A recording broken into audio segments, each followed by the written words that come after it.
find your focus? Because that's what I have as the title of this talk, Find Your Focus. Well, I want to promise you something about this topic, about every talk, and I'll do it this afternoon too. I want to make this fun for you. I want to make it so that it feels good, so that when you leave, it was a good feeling. 2, I want to make this memorable. I want you to remember me. Because if you leave here and all the tips I have that you can pass on to your employees or for yourself and you don't remember what, it's not really of any benefit unless we just had fun, but even then, it's not really why you're here.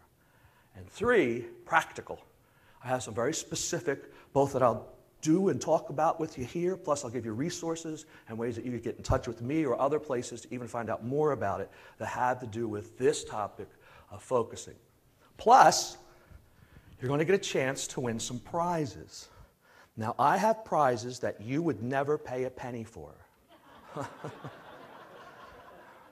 For example, I live south of Philadelphia in Bridgeton, New Jersey. And I always root for Philadelphia teams. I don't live up North Jersey where they root for the Giants and the Jersey Devils. So I'm a Philadelphia kind of guy. So I thought I'd bring for you folks here a Philadelphia icon, a Benjamin Franklin action figure. They're pretty cool. This one has become like the favorite that folks like. I always get people asking for them. It's a yodeling pickle.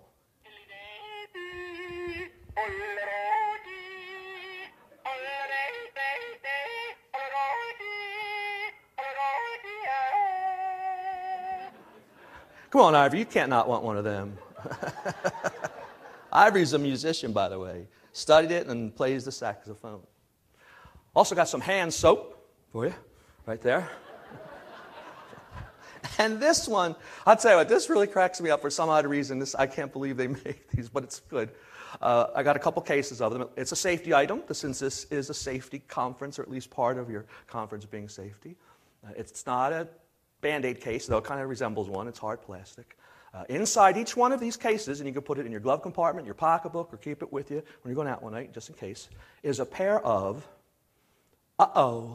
emergency underpants. It says on the back that they're safe, sanitary, and secure. So you can. All right. Why find your focus? Is it really that big of a deal? And I don't think you'll think I'm exaggerating, at least not by the time we're done, especially the first part. It is the biggest deal that we're facing in our culture that has to do with our health and safety. There is no larger one, none even a little bit, for all different reasons. In fact, it's changed.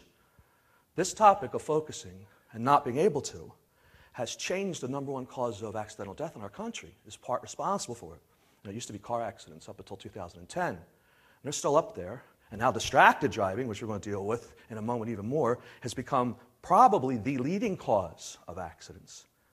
Now, in not just this country, but in others. But now the leading cause of accidental death in our country is from accidental overdose from prescription drugs as of 2010. Not suicide, that's a different subject. And here's what's really crazy. It's people that are 50 years old. It's a bell curve, and it's folks that have children, grandchildren, work at jobs like at gas companies and at refineries, you name it. And part of the problem is because we're not able to calm our minds down. We haven't learned, and it's becoming, that's not the only cause, but it is a big one. And so this topic is really vital. And you know how it's getting into society. You know it's gotten beyond belief. And the driving part has gotten crazy as anything. You know, not being able to focus. And focusing just means, for our cases, and there's other words for it too, by the way, paying attention, mindfulness. I prefer mindfulness, but focusing works better with a safety crowd. But I really do mean mindfulness, which just means I'm going to play you a song when we get done today, which I've played hundreds of times. I could play that song without thinking about it. And every now and then, I don't want to do this, but every now and then I'll be playing the song and I'll be thinking about my flight that I have to catch or some other thing that's happening at home. And I'll get like to the second stanza and I'll say, or third stanza, I'll say, oh my word, did I do the second one? Because the song won't make sense. It's a funny song and it has a story to it. I was like, I don't remember. So I just trust that I have. And so far, whenever I've done that, which I don't do it often, I've been okay. Now, that's not focusing. That means you're thinking about your divorce, you're thinking about your vacation while you're doing something, which we know leads directly to accidents, but also leads to problems with us being able to calm down our minds all the time. Now, focusing means when I pull up the guitar, I notice how you feel, how I feel, how the sound of the music, the movement of my hands, without thinking of anything. I'm just experiencing what I'm doing. As Ivory will tell you, with musicians, it's like you're in a zone, isn't it? Like you really are paying attention to what you're doing, but you're not really thinking about what you're doing. You're just paying attention. And that's where we want to be a lot in life, especially when you do something incorrect like answers, if you had any wrong, could you add up that number and put it somewhere on your card? Your incorrect answers. All right, how many of you fine folk had none wrong? Anybody get none wrong? No? How about just one wrong? One? No? How about just two?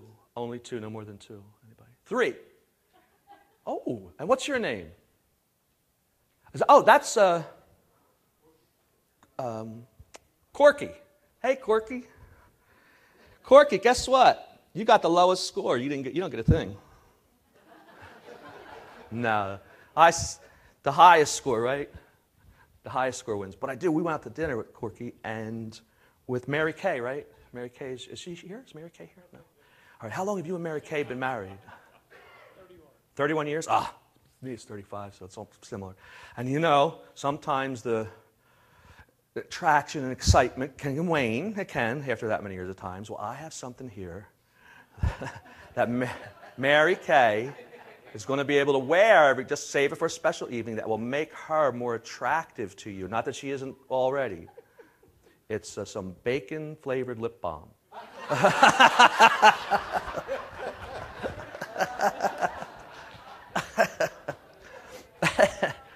And Mary Kay is a good sport. She will like that, for sure. All right, you were 4, right? 3? All right, how many 4s do we have? 1, 4. Good job. You want a finger puppet? Yeah. Here, I'm going to give you a finger puppet. You ready to catch it? No one else will talk to you. Your finger puppet will always talk to you. There you go. It's nice and soft. Perfect. You too? Oh, you weren't going to raise your hand. You ready? All right, 6s? 1, 2, 3, 4, 5, 6, 7, 8. 7s. 1, 2, 3, 4, 5, 6, 7, 8, 9. Rest of you may have done better had you closed your eyes. Circle. How many 8s do we have? Ooh, good. About 28s. 9s. 1, 2, 3, 4, 5, 6, 7, 8, 9. 12 9s. How many 10s? Be happy. You're closer to the winner's circle. 1, 2, 3, 4, 7, 8, 9, 13. 11s. Ooh, quite a few 11s. Ooh. 12s. That's not easy to do. Just get 3 right? Really? 3 right? All right. Sometimes this is the winner. How many got? Anybody get 13 out of 15? How about 14? Ooh, we got 2 winners. And what is your first name? Elsa? What did you want, Elsa? I have emergency underpants, hand soap, Benjamin Franklin action figure, yodeling pickle.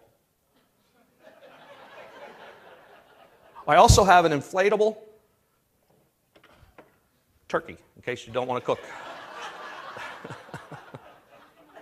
What's that, Benjamin Franklin? And who was the other woman? What is your name? Lisa? What do you want, Lisa? You like the pickle? And somebody else?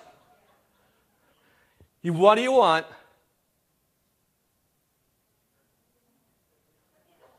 The pickle. All right, when we're done, come up. I have an extra pickle. I have it in my case, all right? So I'll pass out these 2. Now, Elsa, for the rest of the losers in here, how'd you do it? Who else was it? Now, listen, you got to be careful with your pickle. Don't pull it out yet, but when you pull it out, it'll go off, and then put that plastic back in, because sometimes the pickle gets really sensitive. It goes off when you don't want it to. All right.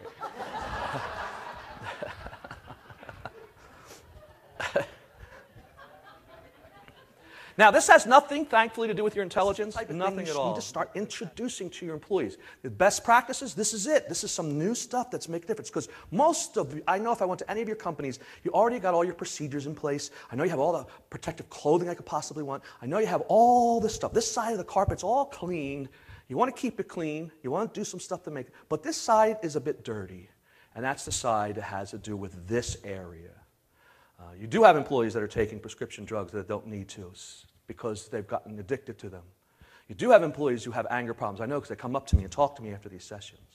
So there's an area, right? It's a cool area to even just to start to delve in, or at least if nothing else, I can introduce you to as something that could be part of your safety program.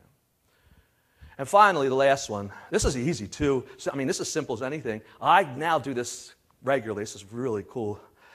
When you get angry, upset, when you start feeling frustrated, whether you're driving or all you have to do is fiff yourself. And that is this. I made it up, fiffing yourself, finding your focus. Because when you're upset about something, all this energy is going from the bottom of your brain, your amygdala, right to the front part of your brain, and it stays there. That's where your control is for your emotions. However, if you take this part, your executive control, and just pay attention to it, literally, energy comes away from the anger or the fear. And you can see it. You can see it with machines. You can see that there's a change in the flow of heat and energy. So many watts left, guys.